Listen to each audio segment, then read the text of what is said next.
Welcome to the Big Cat Lounge podcast, where we interview guests in a casual lounge setting from all over the world, sharing their insights one story at a time. We can be found on Spotify, YouTube, Apple, iHeartRadio, and much more. Please rate and subscribe to our show to stay updated on the Big Cat Lounge. Thank you so much for tuning in. Welcome to the Big Cat Lounge podcast. Thank you so much for tuning in. I'm Big Cat KZ, and today's guest comes from the greater Phoenix area. He's a big data enthusiast, an immigrant from Kenya, a father and husband, always looking for new ways to excel at new challenges that he encounters. We welcome Nick Rotich to the Big Cat Lounge podcast. Oh, thank you so much, KZ. Thank you so much for having me. Thank you so much. Yeah.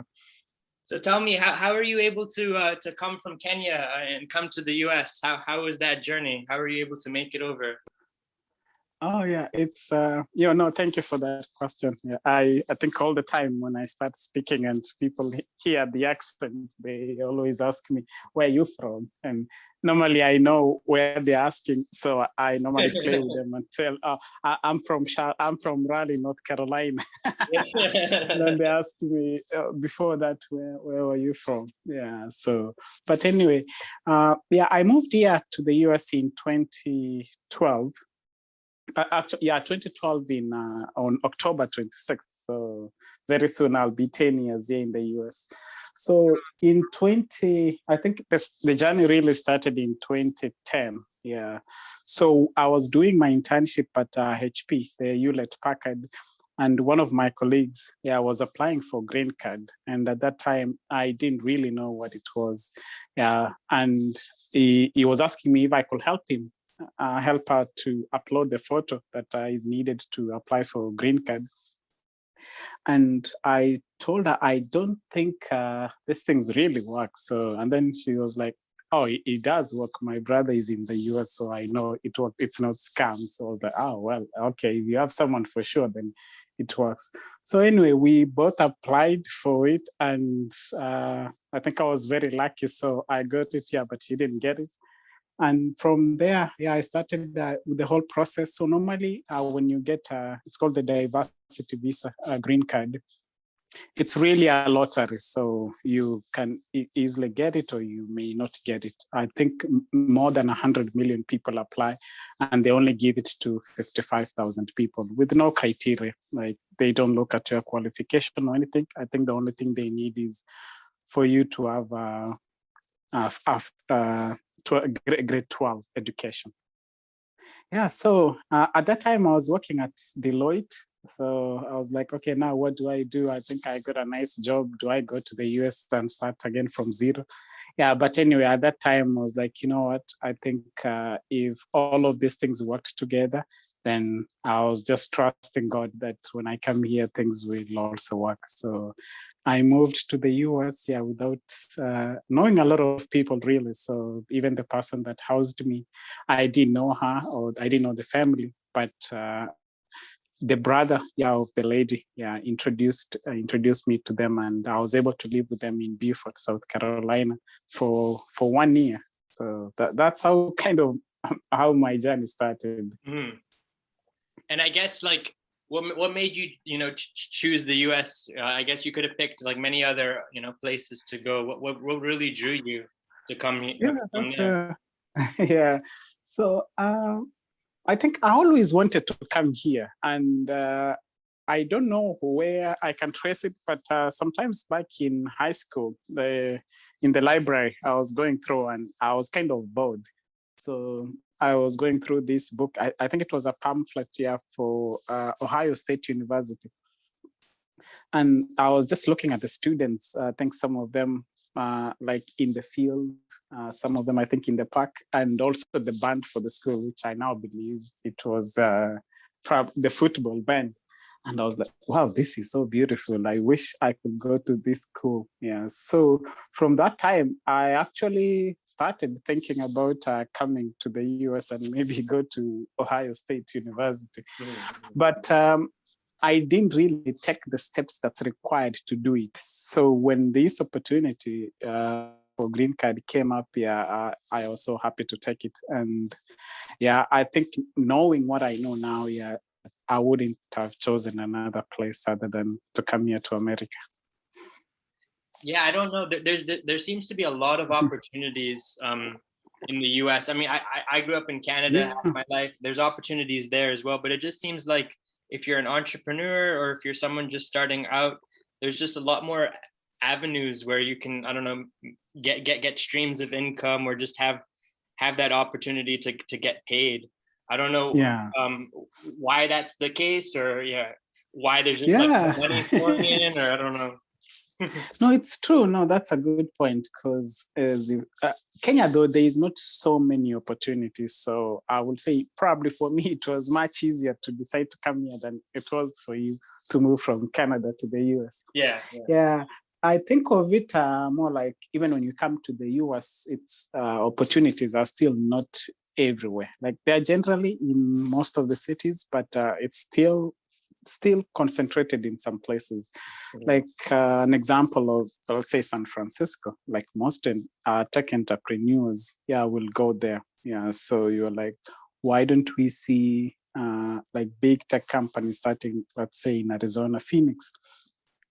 So it seems like that group, when so many people from that place are just entrepreneurial, and then they meet other people, and so many good ideas come from that. And I think US is kind of a melting pot for that, for that entrepreneurial skills. And if someone really wants to push it, I think it's a place that you can easily see, the results of hard work. Yeah. There's definitely hard work. I think a lot of it is just like, networking too, right? Like we have the tools and resources around us. It's just being able to network and maximize your time with the people that you meet, because you never know who will really help or be able to provide that insight. It's just like connecting with the right people. Like for you, you're able to pivot multiple times to various different roles and tasks. How are you able to decide, it was time for you to leave and go to something else to make that switch? Yeah, it's been, as you said, most of it is like connection. You really have to be connected. And I'm so glad for LinkedIn, because it's made kind of connecting with people and even start communicating with them as if you already know them much easier. And even when you, let's say, you're looking for a company, and you want to work there, you can look at some of the people who are already in that company just going through the LinkedIn page. So for me, the first really job, I started working in South Carolina, but at that time I was still applying really for professional jobs, because initially I worked in an audit firm, and I performed most of the audits in the financial sector. So I was kind of drawn to the banks. So when I moved to Minneapolis in 2013, initially I got a different job in a dentist company. So, and I was doing it, but at that time I was still looking to work in a bank, and there's so many Wells Fargos in Minneapolis. So there's an organization that helps immigrants, and I'm forgetting what is the name. I think it's called Diversity something for immigrants. And what they do is they help immigrants, the people who've been here less than 5 years, to prepare for interviews. So you send them your resume, and then you tell them what you are looking for. And they really helped me, because at that time I was doing the application, and I was actually lucky to be getting called for many interviews, but it wasn't really going anywhere. But after I kind of took some classes with them, and then they coached me and did some training, and even did a mock interview before I went for the interview at Wells Fargo, for which I got the job. They helped me. And when I was at the interview, I was more comfortable doing the interview. More confident, and like I knew exactly what they were looking for, and I tried to convey those skills that they were looking for. So I worked there for almost 1 year, yeah. I believe for 11 months. And at that time, I met my wife, and she wanted to go to school in North Carolina. And so I started looking for other opportunities, really. So, and I was lucky enough to get the role at Credit Suisse. Yeah, so that's kind of where most of this work really started. So I pivoted from initially at Wells Fargo. I was still in the audit department of their treasury, and most of my work was kind of writing the processes or the controls, understanding what people were doing and trying to see the gaps that they had in controls. Yeah, but at Credit Suisse, I started doing the reg reporting world, and I just got intrigued, really. And at that time, I think after working for 1 year, I started off as an analyst, and I was thinking, I think I should have moved up quickly, because the work that I was doing, I felt like probably I needed more challenge. But that opportunity did not come at Credit Suisse, and that's when I started deciding it's probably time for me to move. And that's how I ended up in Arizona with my current company. Yeah, there's a lot of opportunities going from Raleigh to Phoenix. I think just in general, those cities are continuing to grow. They're on like the top, 10 to 15 list consistently, because people are moving there. There's some tax incentives with the states, and just the growth opportunities. It's just, cost of living is better. Tell me a little bit of the differences that you've noticed, I guess, being there now. It is very different. It's I believe if you and there's a site actually that I can't remember the name, but I'm sure if you Google you can find it. But it rates Raleigh and Phoenix almost similar, in terms of the affordability index here. But when you actually come here, you find out while that is true, there is a lot of differences. Like housing here is extremely expensive. Like getting a 2-bedroom apartment is extremely hard. And buying a house, I think right now is even probably the hardest to get a house in the whole of the US, because there's been just so many people coming into Phoenix, and I think the developers are not building housing enough. So that's the big difference. I would say maybe with housing, because when you came here, the rent was probably 50% more, like we had to pay here. But we bought a house after 6 months, and we were very lucky, because since that time, the house prices really gone more than 150K, and probably we may not afford it, assuming we were to move in now.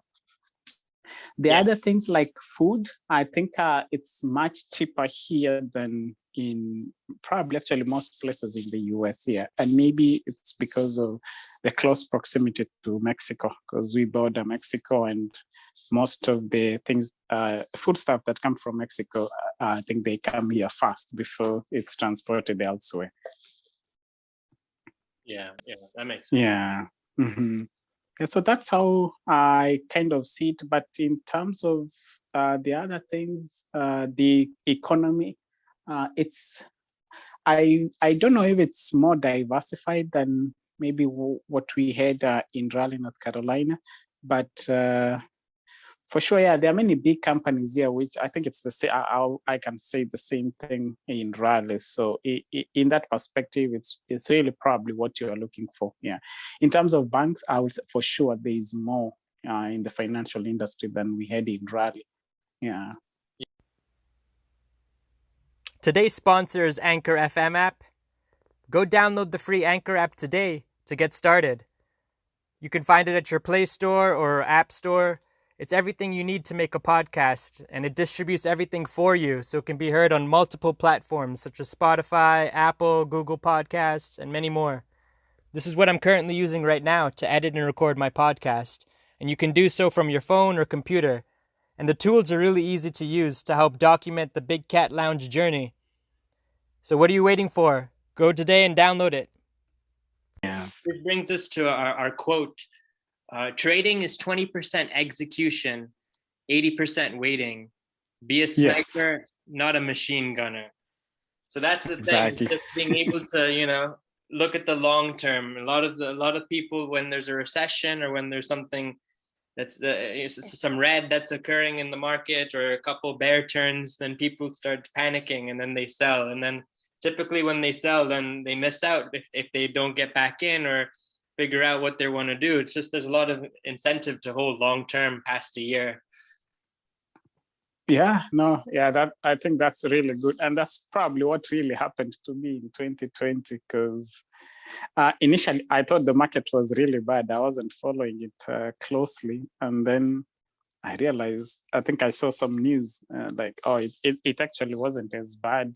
I think it picked up immediately after the dip of about more than 10% or even 30%. Yeah, and then I joined it, and then immediately I think it started crashing again.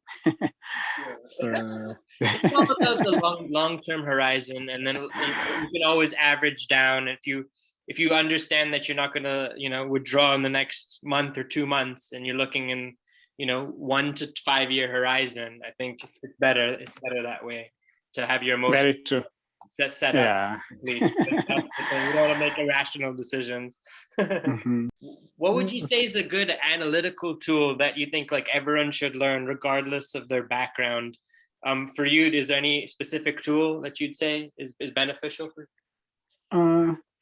Yeah, I think so. Yeah, depending on where you are, let's say different environments and different level of kind of complexity of the work. I think learning Excel is extremely important. Microsoft. Yeah, there's so many. Most people want to go to other big tools like Tableau or even Python or Microsoft Power BI, but they don't think so much about Microsoft Excel, and yet it's a very powerful tool, and almost everywhere that at least I've worked in, yeah, it's dependent on Excel more than 90% of the time. Yeah, so most banks, I think, from people looking from outside, they will look at them as highly technologically advanced, but kind of the backstory really, and I'm sure Kyle, you can agree with me, is most of the work in the bank is still done really on Excel. Yeah, there's not so much work that's there's still so much things that need to be automated, and most companies depend on Excel. So if you are really good in Excel, then you should be good, and just understanding the basics of Excel helps you kind of to think, to have some line of thought that can help you when it comes to the other tools, like if you were to start learning Tableau or Microsoft Power BI. Yeah, I think just having a basic foundation and understanding like how to manipulate data with pivot tables, or Yes. just being able to just look at it in a different view is very helpful in Excel. But then after that, there is a lot of limitations that Excel has, but I think it's a good framework for those, just to be able to sort through data quickly, or at least in a manner that's sufficient. Some people would like to do some quick queries, I'm sure. Oh yeah, no, very true. Yeah, I think when you have that Excel base, then you can easily learn the other tools very easily. Yeah, and as you've said, yeah, sometimes you just want a tool that does all of this work very easy. And yeah, I'll say like Tableau, Microsoft Power BI. Yeah, those ones, will really help you. And if you are into predictive analytics, I would say the SAS is also a very good tool to learn. Yeah, I think because it can be difficult, there's so much data repositories, reconciliations, there's just so much, thousands of rows of data, hundreds of thousands of rows of data. So sometimes it can be very challenging, and you can get distracted easily being stuck in a cell. Oh yeah, and I actually have an example. So I'm doing my master's in strategic analytics, and one of the things that we are doing this time is just to analyze some data that we it was an open kind of project. You are told just decide on the case study that you want to look at, and also the tool that you want to look into. So Lending Club, which is a peer-to-peer lending, provides all their data really for the people that apply for their loans. They also show their repayment and everything. Yeah. So the only thing that is missing there is the personally identified information, so that the privacy of their customers is maintained. So they give it, I think they encrypt the data, so you can just work with it. And I've been looking at the data with Microsoft Power BI, and just loading the data into it was extremely hard. It took me more than 1 week because the data was just so much. Yeah. And by the time I figured the best way to do it, yeah, and most of the time when you do this work, it takes you so much time to figure out, but when you figure out, you realize how easy it is. But most of the things initially, it was so easy, Microsoft Power BI can figure out the questions that you may have and you want to see in the data. So it gives you a summary of that data profile, this is the number of loans, these are the number of loans that went bad, these are the ones that were repaid on time, those that were repaid earlier. And let's say the people with this FICO score, and this was the average number of days it took them to pay off time. So things like those ones, without even you doing anything, yeah, it can give you that information. So I would say, I think you referred to the 80% rule, and I think it's the same thing in data analytics. So 80% will really be preparing that data so that you can do the analytical work. Yeah. And 20% exactly. Is now doing the real analytical work.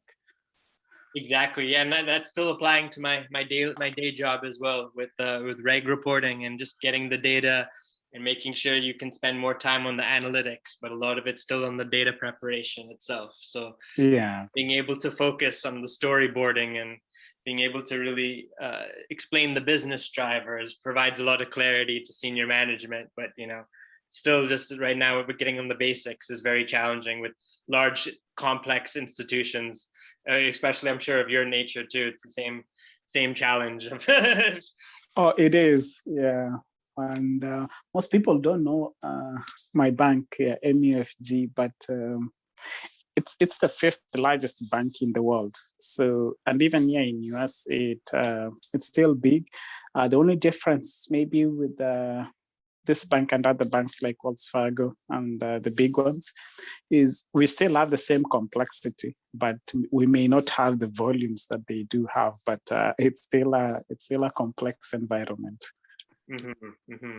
Yeah, that is surprising. I don't think a lot of people know the statistics. Yeah, yeah. You just don't know, I guess, because you don't see their ATMs or I don't know, maybe the advertisements. You don't, even here in Arizona, where we have more than I believe 3,000 employees, you wouldn't see, we don't have ATM. There's no bank here. So I'm not even a customer myself because the bank is not here. So it's, they don't have a lot of volumes, but they are still in all types of businesses that the other big banks does. Just that small volumes, but big, how would I put it?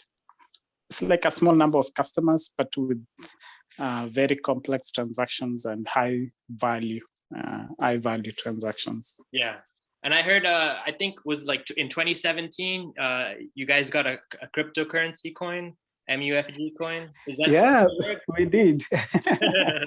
Yeah, it's it's more of I don't know if you know about it, the inflection points that we have in industries. So I think the executive managers, and this is how I imagine it is, I'm sure they've been seeing the Bitcoin and cryptocurrency and how it may change the world. So sometimes you are not sure if is this a lasting change or maybe it's just a blip in the market. But to do that, you just have to react immediately and then jump into ship and just invest some money. The good thing is this bank has a lot of money, especially in Japan, where most people save money, and it's the biggest bank in Japan. So that's when they created the MFG coin. Yeah, it hasn't been rolled out elsewhere, but it's still in Japan, and it's just really it helps the bank understand the cryptocurrency world. And if there was going to be a big shift in the financial sector, then at least they've prepared and they'll have the structures that allows them to kind of to grow, to that, and then they can scale it up. Because you don't want to be caught like the automotive industry, where people kind of ignored Tesla. And then by the time they are now thinking, oh, this EV cars actually seems to be the future. Sometimes it's a bit too late. Oh yeah. Yeah, I agree with you. It definitely, it's you don't never know what's gonna be the next craze, or just what's gonna happen. I mean, during the pandemic here in the US, they've printed, a record amount of money. So that's another reason why Bitcoin has soared, and it's being used too in other countries. I don't know how Kenya is, if there's a lot of ATMs, or just if people are using that even as a form of payment. But it's becoming interesting to see, if it will continue to maintain. And maybe in the future it'll be 100,000. Who knows? We'll see. Yeah, it is. Yeah, and I think it was last year someone predicted that Bitcoin was going to get to 200,000, and at that time it was at, I believe, 3,400, and it seems like, dude, you're joking. Yeah, but now it's actually very possible. Looking at the way it's gone in the last 1 year alone, I think it's gone more than 500%. So it's not hard for it to get to 100K and even more. But anyway, you asked about Kenya, and so it's a very interesting country, especially in terms of I'd say fintechs. So we have M-Pesa. I don't know if you've heard about it, but it's a very revolutionary mobile banking. So right now, more than 80% of transactions in Kenya is done through M-Pesa, which it's like you just use your mobile phone and you don't even need to have internet connections. So people just go in somewhere, and then every shop has a code where you just enter the code, and then you make the payment. And the password, they can just see like, oh, you've made the payment. And that's how all transactions happen. You go to gas station, that's exactly how it happens. So it's, people don't really use and there are many people who are banked, but everyone has M-Pesa, which is the mobile kind of the mobile banking type in Kenya. Wow. So it seems like pretty advanced before their time, almost, like being able to do this before blockchain even became adopted. Yeah, it came. Yeah, I think it started in 2005 or 2006. Yeah, and it's really grown. So almost every transaction really happens through M-Pesa, except the large transaction that people probably still prefer to go to the banks. And it doesn't matter, like either old or young people. People pay their school fees through M-Pesa. Yeah, when you go to a hotel, you use M-Pesa. Even when I can send the money here to M-Pesa, and like my mother or my brother, they get it instantly on their phone. Wow. Yeah, and from very small transaction, I can send $1 and they receive it immediately. So, I guess it's going to be difficult for like PayPal or some major players to come in and try and steal or get people. Yeah, they can't. Yeah, and what really made it also possible is the fact that it doesn't need it doesn't need internet, because there are not so many people like who love internet, especially let's say in 2005, or phones that were enabled with good connection. So, but what M-Pesa does, it's kind of a text messaging services where someone says, I've sent you $100, and that message itself is real money. Yeah, so that's how it works. So it doesn't need like you don't download an app. You just come when you get your number, a phone number like my number. That's it. Like that's the account number. Wow.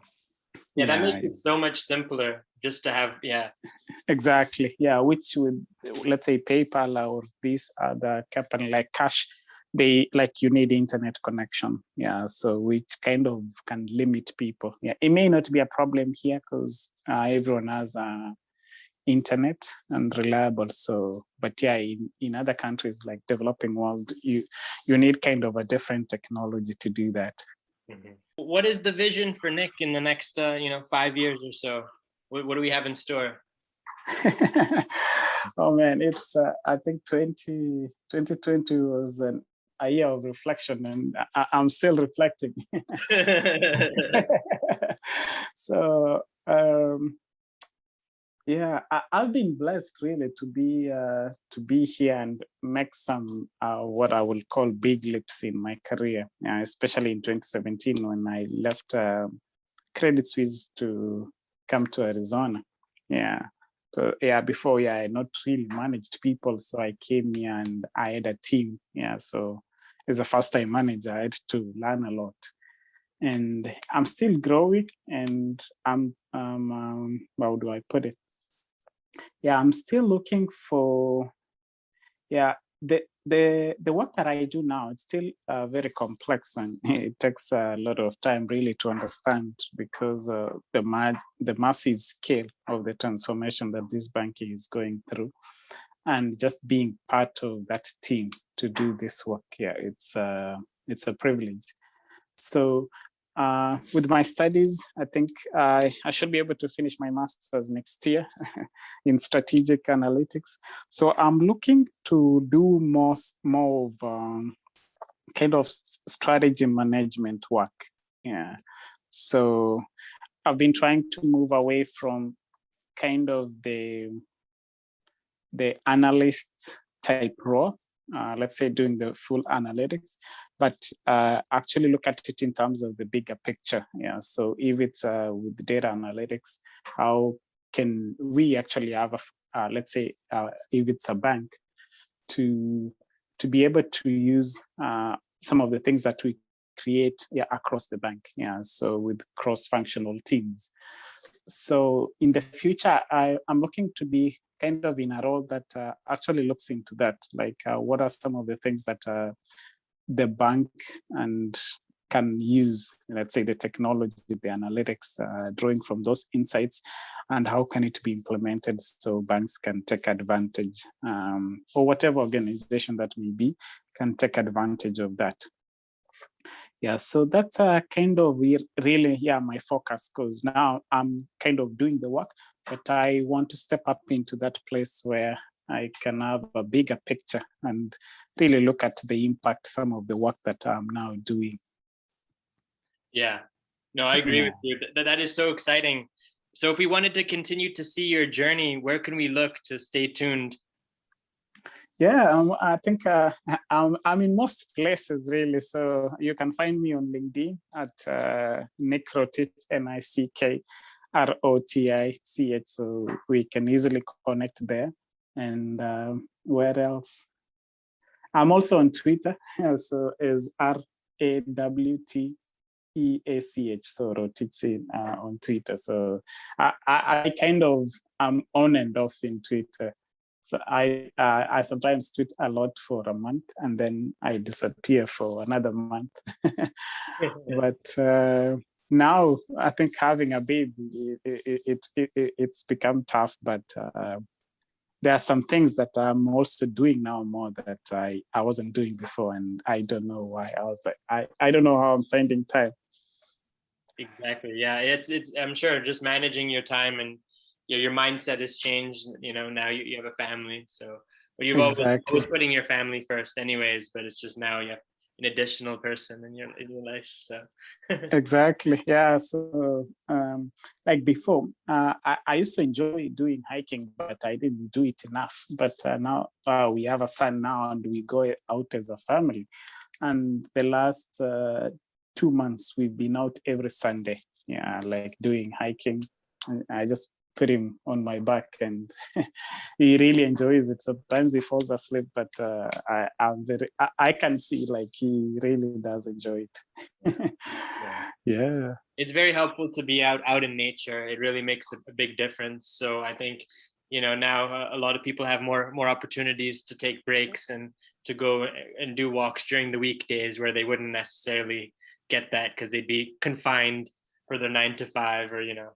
Exactly. Yeah, very true. And I think also being isolated, it becomes even more important to be out there. Yeah, it really does. It makes such a big difference. Just making sure you're getting enough sunlight. Yeah, exactly. And we get a lot of sun in Arizona, but we don't really take advantage of it. Yeah, well, Phoenix Suns are doing well now, so this is the future is good. Very true. They're doing well for NBA. Exactly. It's funny because most of the time, like I've lived in 4 states, South Carolina, and moved to Minneapolis, but every time I moved to a city, all their professional sports did extremely bad. Yeah. When I moved to Minnesota, the Vikings, they did. Yeah, like it was so bad. Yeah, the NBA, the Timberwolves, I think was the last at that time too. Yeah. And then in the same year, the Carolina Panthers, that's when they went to the Super Bowl. And then I moved to North Carolina when the Panthers were doing well. But exactly the same year, they were so bad and people couldn't believe this is the team that was in the Super Bowl. And then I moved to Arizona, and then the Cardinals did extremely bad. They had their worst season ever. But I think the last 2 years, they've done much better. And as you said too, the Phoenix Suns, they're doing very well now. Yeah, they're on track. Yeah. Thank you so much for this discussion. We appreciate your time here at the Big Cat Lounge podcast. Thank you again. No, it's been it's been a pleasure speaking with you. Yeah, I hope we can catch up again. Likewise, yeah, we can definitely.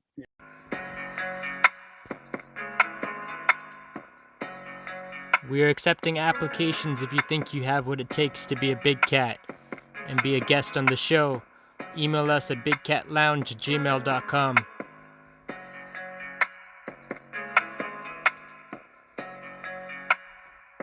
Thank you for listening to the Big Cat Lounge podcast. Hope to see you soon.